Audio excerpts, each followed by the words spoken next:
Welcome to the CIVIC Sounds, podcast by the American Corner Moi. Enjoy great conversations. All right, welcome to the CIVIC Sounds, a podcast by American Corner Moi.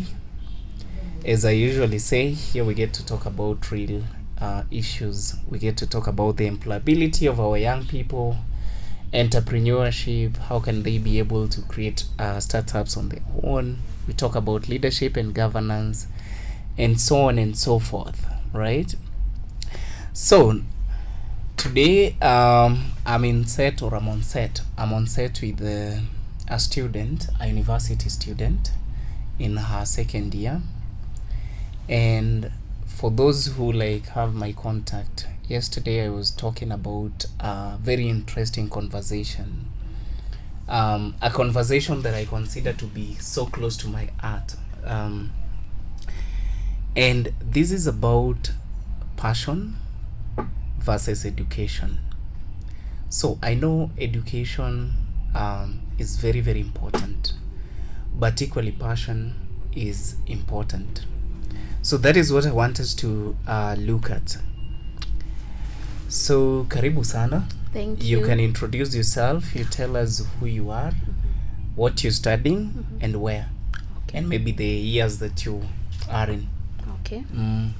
Hello everyone, I'm Irene Kipas. I'm a student at Pioneer International University. I'm pursuing international relations and diplomacy. I've just finished my second year. In September I'll be starting my third year.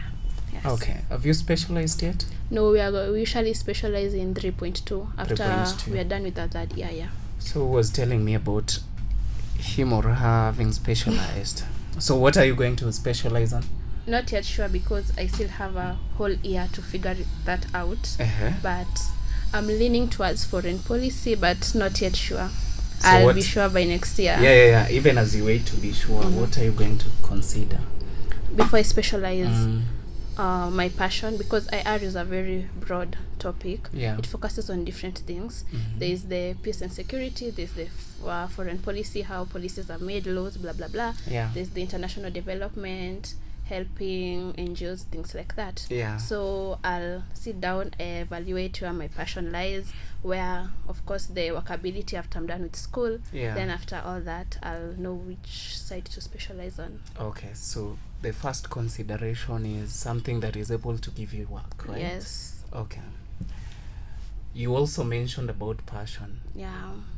So far you haven't figured out what you could be passionate about? Before starting IR, I love doing charity work. So I was like, actually tell my friends this, I want to win a Nobel Peace Prize for humanitarian work. You had already told me that, right? Yes. But then how far are you with the registration of your organization? It's a bit tricky, but I'm working on it. What is the tricky part of it? Wow. Maybe there You're is putting somebody... me on the spot. No. Maybe there is somebody who would also maybe want to register in future. So it's good they understand some of these challenges. So I want to read. You told me I can either register it as a CBO, an organization, or I don't remember. Oh, CBO, NGO, association, yes. or a self-help group. Yeah. Now I'm still not sure where the initiative is lying in all those categories. Now I still want to sit down. Then I find out exactly. And then you're still sitting down. This is something we spoke about last year. Was it in December? This is May. You should have sat down. I am still sitting down. Okay, but it's good you consult so that at least by the time you eventually start it, it is aligned. True. Okay, so I'm also an IR student, by the way, for those who didn't know. I'm studying IR. Hata mimi sijafika ku specialize, but I would like to become an ambassador or a special envoy sometime in the future. So I'm going to specialize in that. Okay. So Irene, did you choose to do IR or you are chosen? Somebody chose for you? Initially, my first option was law. You wanted the same? Yeah. The same as myself. Really? I wanted to become a lawyer because I argue. By the way, I like arguing. People who know me they know that I like arguing, though constructively. Okay. Yeah. To become a lawyer, but I did not reach the cut-off points to do law. Yeah. So the next option was IR for me.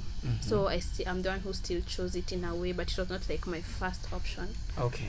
But with time, I've come to fall in love with it. It's actually a very good course. Okay. So assuming you actually went to do law, right? Compared to Irene the lawyer and Irene the diplomat, or maybe Irene wa IR, Yeah. which one do you feel like you could have maybe benefited from? More. Yeah. That is a very tricky question, but I would say Irene the diplomat. Irene the diplomat. Yeah, I don't want to base my accusations on what ifs. Yeah. So I'm talking about what I'm actually doing right now. Yeah. So I'll pick Irene the diplomat. So you fell in love with it. Yes. Irene, are you talented in anything? Funny thing, I don't know what my talent is. You don't I know can't what sing, I can't draw, can't dance. But you can draw attention. So that can be Wow. that can be a talent. Anyway, so we are talking about passion. And I think sometimes you said you're passionate about? I love content creation. I don't know if we can classify it under passion, but yeah, I love creating. So you're passionate content. about content creation. Yes. And you're also passionate about helping the vulnerable. Yes. How many people have you helped so far? So far, through content or just? No, through you're a philanthropist. Yeah. So as a philanthropist, like even in your little capacity or small capacity as a student, Yeah. how many have you been able to impact or help so So far? far, we used to go to children's home in Kitengela with my mom. So I can't name the specific number of people, but yeah. Okay. I think I'm vulnerable. I'll also need to be held. What But do you mean? I'm vulnerable, by the way. So vulnerability is it universal or general? I think it's subjective. Subjective, yeah. So let's talk about passion. If today you graduate and content creation has started paying you, Yeah. are you still going to be a diplomat? Yeah. I actually want to balance the two of them. Yeah. Because for me, helping is what drove me first before I knew what content creation was. Yeah. So my main goal was the diplomacy thing. The content creation is more like a hobby and a passion, but I wouldn't let it overtake the main goal. Because I can still be a diplomat and create content. I can create content towards like creating awareness. Maybe I've been sent to a certain place, they need a certain amount of signatures, and if I am a big content creator or a influencer or public figure, Yeah. I'll be able to gather the signatures, for example, a bit quicker compared to someone who was just a diplomat. Okay. Yeah. So you're saying we can actually incorporate passion into our professions. True. If And you're we- actually passionate about your profession. Yeah. Okay. So still back to my status, because yesterday I was ranting about this issue of somebody deciding for you what to go and study in the university. Like for yourself, you've just told us that or told me that your first option was to become a lawyer. Yeah. But because of cutoff, right? Yeah. You were not able to become a lawyer. True. I mean, Irene, what is your take on the fact that we have a body that decides for us what to become or what to study? I don't think they necessarily decide for us because you are given the options to choose. Now Yeah. from those options, now Yeah. they place you according to the marks you have obtained. So I think they don't decide for us. They indirectly decide for us. We have the power, but they're the ones who are the overall control. I don't know if it makes sense. So you wanted to become a lawyer, Yeah. your first option. Meaning, if maybe they would have maybe classified law under things you qualify to for, or you qualify to do in that grading that they did, you would have definitely settled for law. Yeah. Right? So in this case, I'm saying my concern is we are talking about somebody who perhaps scored a C plus Yeah. and has been locked out from maybe becoming a lawyer, right? Sindio? So do you think it is a good thing that we are able to lock out people from pursuing what they are passionate about? For me, don't look at it as locking out. It's like evaluating, sieving. Even in life, even when we go to work, when we apply for jobs, there are certain criteria you have to reach for you to get that job. If I did not reach the 400 marks, that was the set goal for me to do that career, for example, or I did not get a B plus or an A. Yeah. So there's a certain reason why they kept that what will I say, like the cutoff points. So for me, it's not like necessarily a bad thing, because for something to work, there have to be a system. Without a system, there'll be chaos. So that is a system for the education to help it run smoothly. Okay. Yeah. Don't know if I've answered your question. How Yeah, you wanted me to answer it. I'm getting your perspective, but still on this, I have two examples. Yeah. One of them was actually studying economics at the University of Nairobi, and she kept saying that she never wanted to study that course, right? She wanted to study a different thing, and she kept talking to the parents to at least consider changing courses for her. So when the parents eventually accepted, she actually sacrificed. She was already in her second year. She sacrificed and went back to first year. And she went and did the course of her choice. Yeah. And as we speak, I think she's not done yet, but she's actually literally excelling. Yeah. You understand? That is the first example. The second example is of a gentleman who was studying education science at the University of Nairobi still. And this is a gentleman who is still passionate about journalism. Yeah. So he came to me and asked me, Kevin, what can I do? I told him, journalism is a flexible course. Yeah. Because you don't have to like necessarily go to school to study journalism for you to become a journalist. Yeah. You can become a journalist through practice. True. You understand? Yeah. So he started practicing. He started volunteering in a local radio station from where he come. And every day they had a session, a studio session. He would send me the videos, right? So my concern in this case is, and I need your honest opinion. Yeah. This guy graduated last year, but you see, he graduated with something that he doesn't like. Yeah. He'll never become a teacher Yeah. because he's not passionate about it. Don't you feel that this is something that maybe wasted his time? Because we are talking about time. Yeah. If you join campus at 20, you're going to leave at 24, right? Or maybe 25. Yeah. So that means you've wasted, or maybe you've spent 4 or 5 years studying something that you're not passionate about. Yeah. So my question is, how are you able to create an opportunity for yourself, even for self-employment, or even to employ someone out of something you do not like?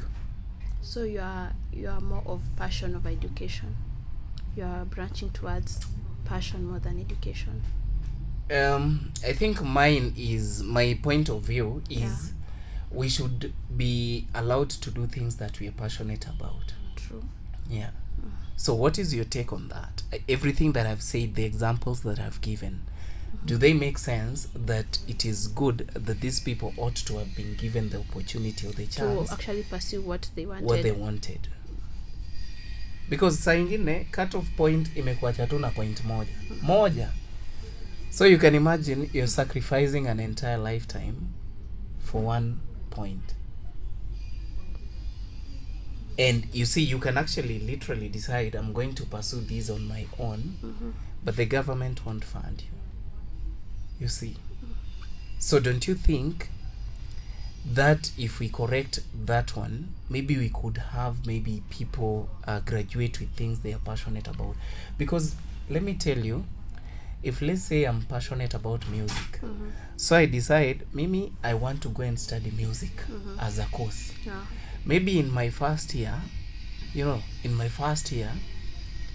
I will start thinking of how I'm going to have my studio in second year.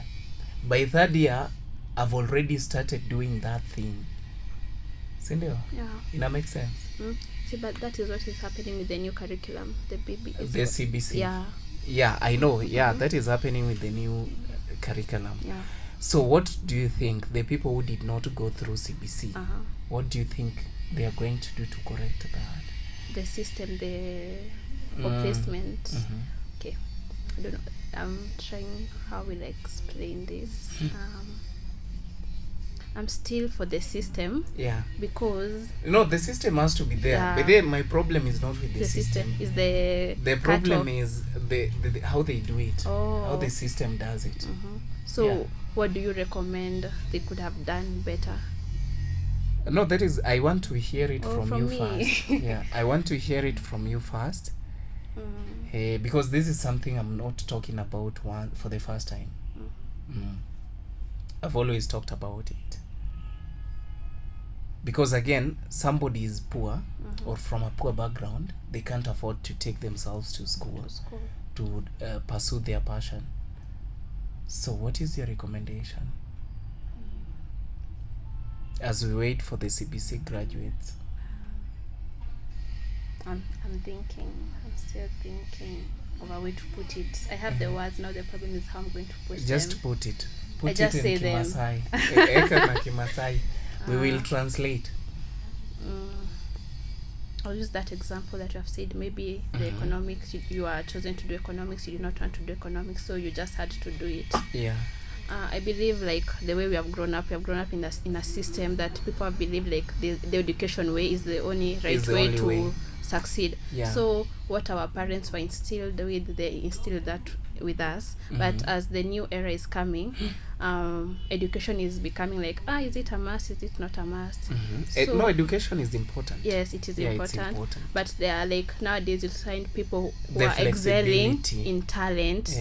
You'll find someone, for example, he's a dancer, he's called Tile. I don't think he went to school, but Tile, I'm not sure of the name. He's a dancer, he's a TikTok dancer. But he's traveling, he's earning millions, blah blah blah, and he never went to school. Yeah. So people are opening up, they're saying like, for example, we don't need to go to school, but school is important, we don't need to go to school, blah blah blah, this and that. But I think divert from what you have asked. I don't know how to answer that specifically. It's okay. Yeah. It's okay. You are in your second year. Yeah. Starting your third year soon.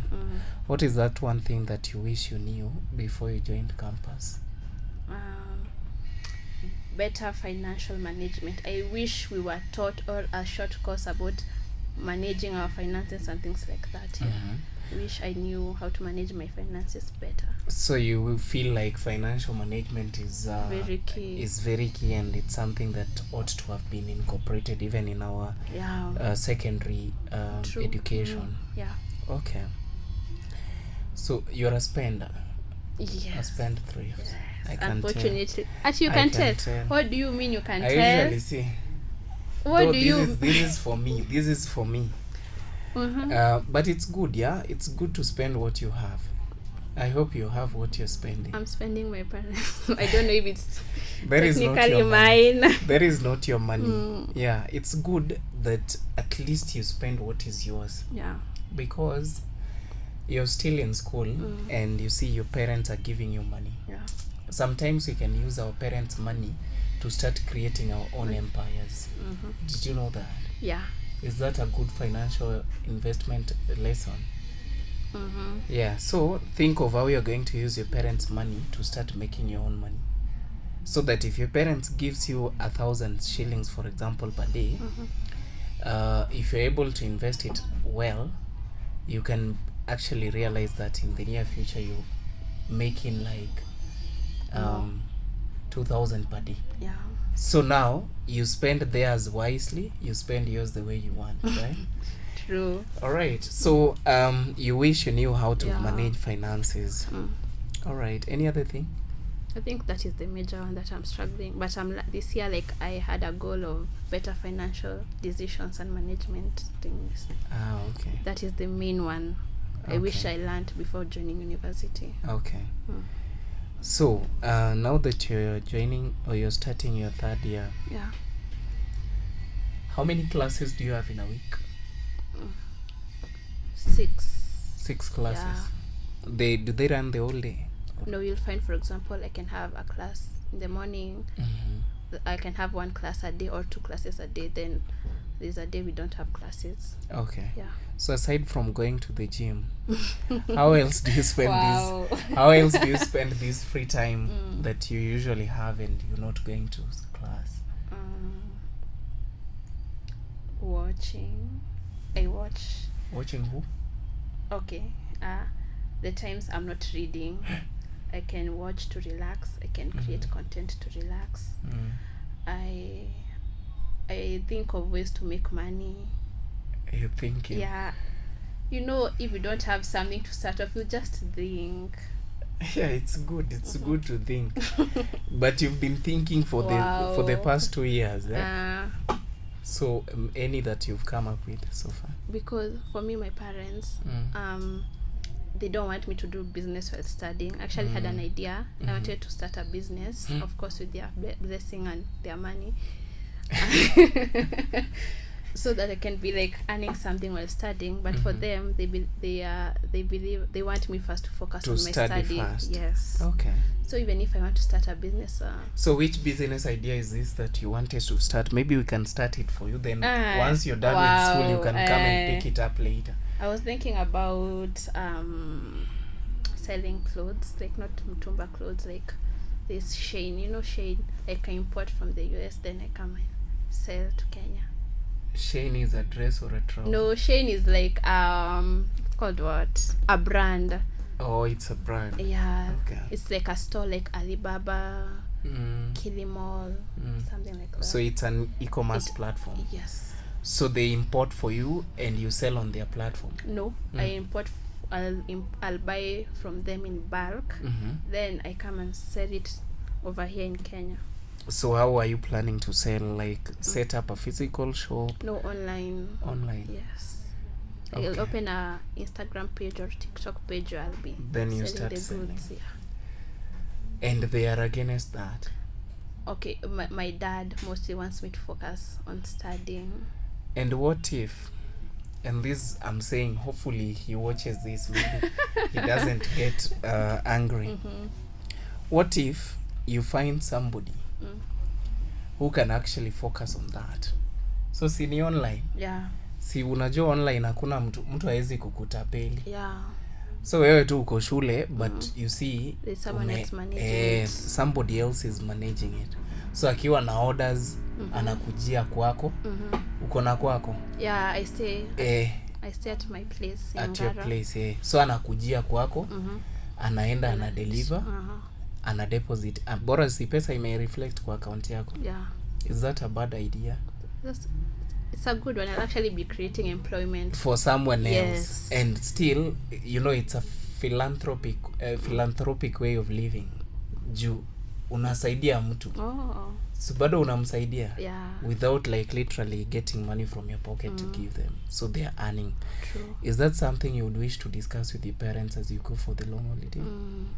Yeah, I tried talking to them. I was explaining how it will be an online business, so there's nowhere like I'm going to be in a physical shop wasting my time. But for them, they're like, no, you'll divide your attention. You're still now with get the the money action and employ get the money and then employ me to do that, tufanye tuuze hizo dresses. Sasa nani anafai kuemploy mwingine? No, you will employ me. See, we are looking for money. Anything that brings money is always welcome. Sindio? Ebu tafuta hiyo pesa kisirisiri ukishapata uniambie. Sasa si we kama partner ndio kuja na pesa, mimi nakuja na the mimi brains. Si partner, mimi ni employee ama aje? Si mimi ni employee. So you're employing me so that by the time you're done with school I hand over the business. Okay. But of course I'm also passionate about fashion. Yeah, and I think mine has always been to sell suits. Executive suits. Wow. Executive suits. Yeah, so That's really it's something that nice. I'm still figuring out. There is somebody we started discussing, I don't know, maybe. My mom is a business lady, and she owns many boutiques, and one of them she sells suits. So if you ever want to venture into that, I can give you her number. Okay. Yeah. Well, asante for the throughpass. Yeah, that is something I'm definitely passionate about. Yeah. All right, so Irene, where do you see yourself in the next 5 years? 5. I want to do a PhD. I'll be doing my PhD. My initiative. When are you graduating? 2027. 2027. Yeah. So that is 2 or 3 years from now. It's actually 2. 2 years from now. Next year is 2026. Then oh yeah, 2 years from now. Yeah. And then by 2027 unaanza masters. No, na graduate 2027 December. Yeah. So 2028 ni masters. Yes. That is the 3rd year. And 2029. That's the 4th feels year. like ni how many years to come? Ukisema 5 inakaa mbali, but ukidivide hivyo inakaa soon. Inakaa soon. And I think only the idlers can't make like long time plan. If you're busy, even kusema December, to me it feels like so little, because 2 months. Your schedule is booked. Is tight. Okay, so you want to pursue PhD? Yeah. Congratulations. Thank you. I want And to all be the like best. among the youngest ladies to do their PhD. I don't know the youngest is what, but imagine having a PhD at 25. You'll be 25. Wait, I'll be around. I'll finish with 26 there. PhD. Yeah, 27 latest. Wow. So you'll be a doctor at 27. Yeah, that is the goal. All right, all the best with that. Thank you. Anything that you'd like to tell your fellow comrades, or somebody who is looking? No, it's okay. Who is looking to maybe join campus? I'm not very good with motivation. But yeah, you do what you love. Actually, you'll enjoy learning if it's something you love. So when you decide to join campus, make sure you have chosen a course or a career you're actually passionate in, and you'll actually enjoy the course. Okay. Yeah. Asante sana, Irene. Thank you so much to our viewers. Thank you for having me. For coming, yeah. But look for that money. I'm ready to be employed so that we start selling clothes. Yeah.